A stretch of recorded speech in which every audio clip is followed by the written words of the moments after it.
Seja muito bem-vindos, muito bem-vinda a mais uma edição onde nós estamos desmontando o motor e apresentando as peças aqui nessa nossa mecânica do funcionamento da liderança, né, pessoal? E eu dividi esse treinamento introdutório em aulas. Então nós estamos agora no módulo 3 aí, no momento da introdução. Então nós estamos nas formações de conceito ainda, pessoal. Esse conteúdo é denso e muito necessário. Eu vou tratar hoje sobre como a liderança funciona na prática. Bora lá, vamos entender isso, o funcionamento da liderança. Vamos abrir esse motor, vamos soltar algumas peças e entender a profundidade da casa de máquina. Então, começamos assim, desapertando então os parafusos. Podemos utilizar um ciclo de 8 movimentos para entender esse processo. O primeiro dele, pessoal, é observar. Tá? Na observação, analogia para nós entender o que esses movimentos vão fazer. Pensa no processo de observar como uma análise lá de laboratório, quando nós vamos fazer um estudo a respeito de determinado micro-organismo. Então nós precisamos observar, né, o micro-organismo. Precisamos pegar uma lente, um microscópio, para verificar, analisar aquele micro-organismo. Então a observação é a fase de compreender pessoas, compreender o ambiente, os riscos, os recursos e dificuldades. Então a fase de observação, nós estamos fazendo exatamente isso, essa análise, né? Esse cenário. Após ganhar essa informação na fase de observação, nós vamos para o movimento 2, que é a interpretação. Então nós vamos interpretar assim, separar os sintomas das causas. Então analise bem, quando nós falamos sintomas das causas, significa que a gente está tendo uma resposta de comportamento. Mas quais causas estão gerando aquelas respostas? Se nós tratarmos hoje, ou entendermos hoje a ótica da neuropsicologia, a terapia da cognição comportamental, vamos entender então que um comportamento, ele tem uma causa que gera na cognição, ou seja, a forma de interpretar, receber aquela informação gera um comportamento.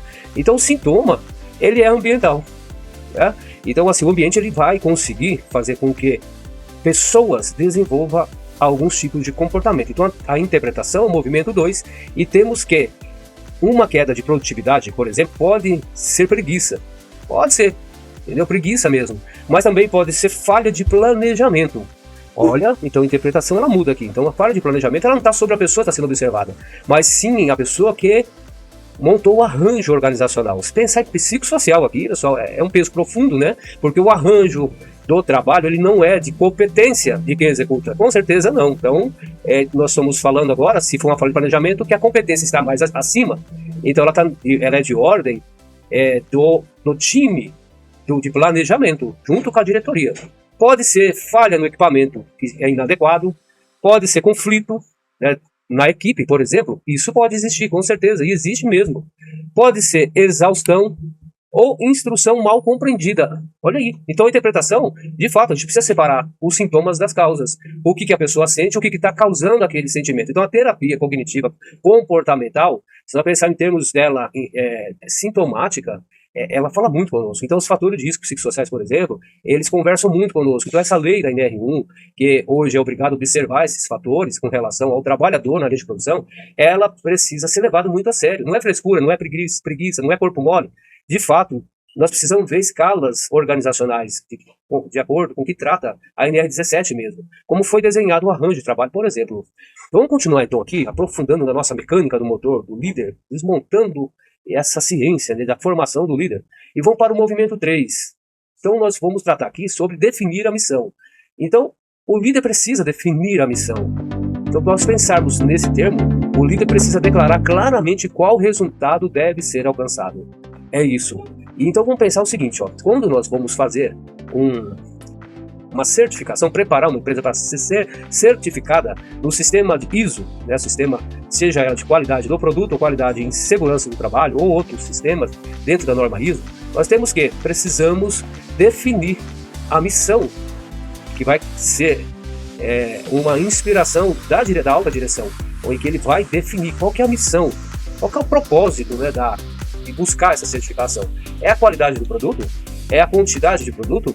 É o processo sendo intrinsecamente qualificado? Porque tem produto que ele precisa da qualidade lá no final, tem produto que ele precisa de qualidade lá no processo. Ou seja, tem produto que o processo dele tem que ser hermeticamente seguro, porque senão sofre contaminação. Por exemplo, alimentos. Nós não estamos falando só do produto sair lá no final com qualidade, mas o processo ter qualidade intrínseca, ter segurança contra a contaminação, por exemplo. Porque se um sai com defeito, todos saem com o mesmo defeito. Então o processo. Então qual que é a missão? Então definir a missão, isso é o papel do líder. Então qual que é a missão que pretendemos? O movimento 3. E o movimento 4, ele vai tratar sobre planejar. Olha como que isso é propositivo em termos de norma ISO. Então o planejamento, ele vai definir recursos, responsabilidades, riscos.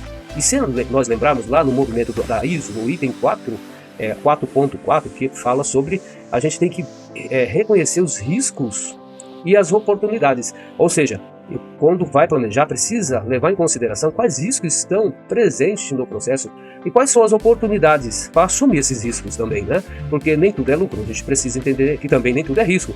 Então, os riscos eles vão nos empurrar para uma gestão, controle, nos tornarmos melhores, para que conseguir gerar resultados, mas sempre tendo o risco como um agente motivador, ou seja, nós não podemos se expor a ele não pode dominar o ambiente. Por quê? Porque a gente precisa sempre ter ele controlado, gerenciado. É isso.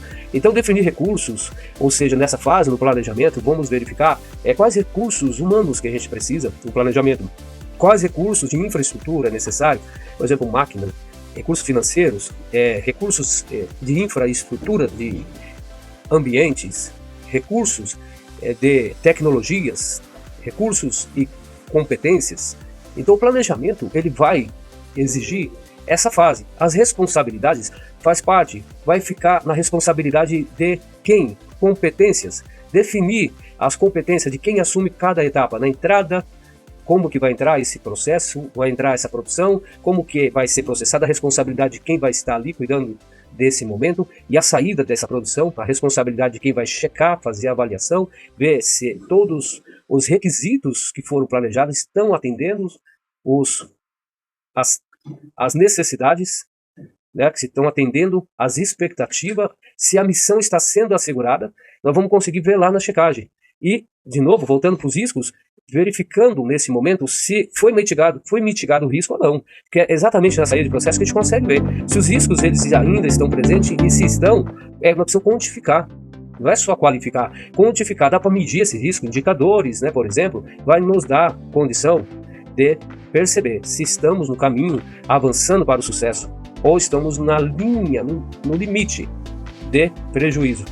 E isso é o ponto de equilíbrio. E a sequência e prazo, ou seja, aqui a gente pode analisar se esse planejamento eles têm essa condição sequencial, se a gente está conseguindo fazer isso numa esteira de produção e dentro de um determinado tempo, né, pessoal? Porque o tempo é a medida de todas as coisas em termos de alcançar resultado. Então essa fase o líder tem que ter muita visão e ser muito competente, concorda comigo? Então vamos lá, o movimento 5 é comunicar. Esse é um momento muito nobre, por quê? Porque é momento de transmitir a orientação e confirmar se foi realmente compreendida. Ou seja, tudo que nós vimos acima, o líder ele vai assegurar que a transmissão de comunicação seja fluida. Então essa orientação, tanto dele para o time que vai estar no processo, como do time para ele. Então, e confirmar se foi realmente compreendida. Ou seja, passa uma informação e recebe um feedback com relação ao quê? Ao que foi entendido. Porque o líder precisa necessariamente medir a si através do liderado. Passa uma informação, por exemplo, olha, você precisa dar entrada nesse processo cumprindo esses 5 passos. Passo 1, você vai colocar o produto sobre a esteira. Passo 2, você vai ligar o equipamento. Passo 3, você vai garantir que o variador esteja configurado. Passo 4, você vai acompanhar a entrada do produto no processo. Passo 5, vai monitorar o tempo do processamento. Então assim, passo a passo. Então, você entendeu? Me explique. É comunicação.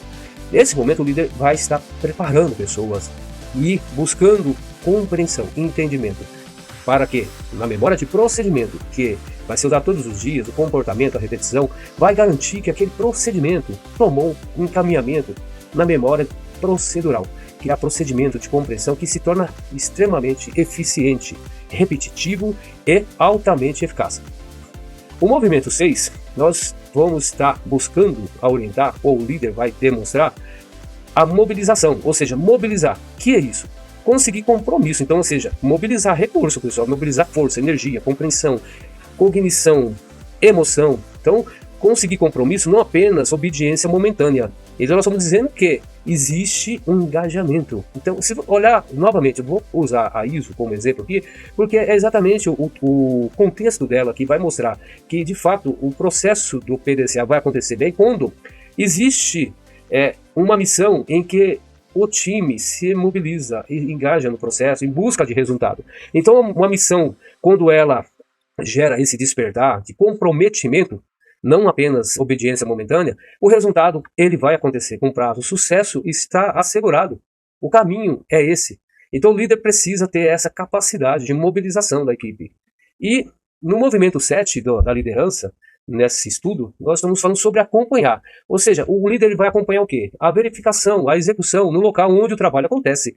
Por quê? Porque esse é o momento de conseguir fazer a checagem. Então, no PDCA, nós estamos falando do C, checar, a monitoramento.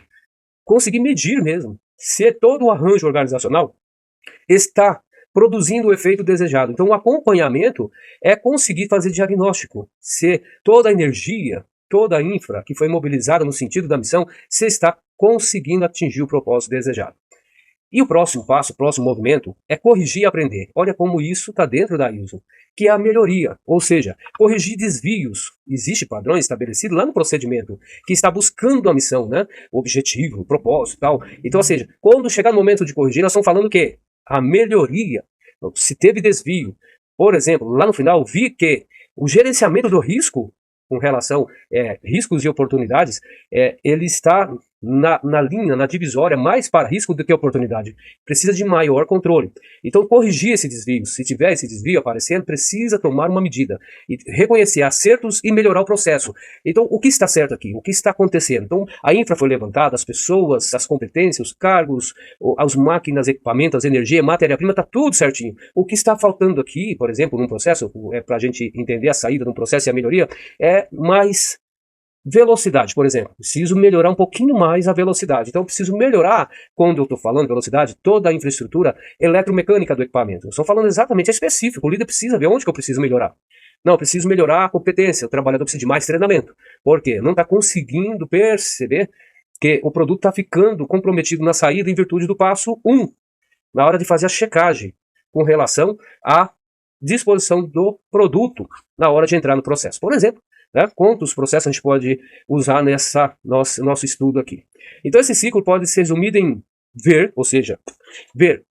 Então estou colocando aqui o córtex visual, é o ato mesmo de ver, o olho, percepção, a sensação do occipital em cima da imagem ali de tudo que nós tratamos. Compreender é o ato de trazer essa informação a nível cerebral, no seu conjunto de aprendizado, para a memória de longo prazo, memória de trabalho, memória de procedimento.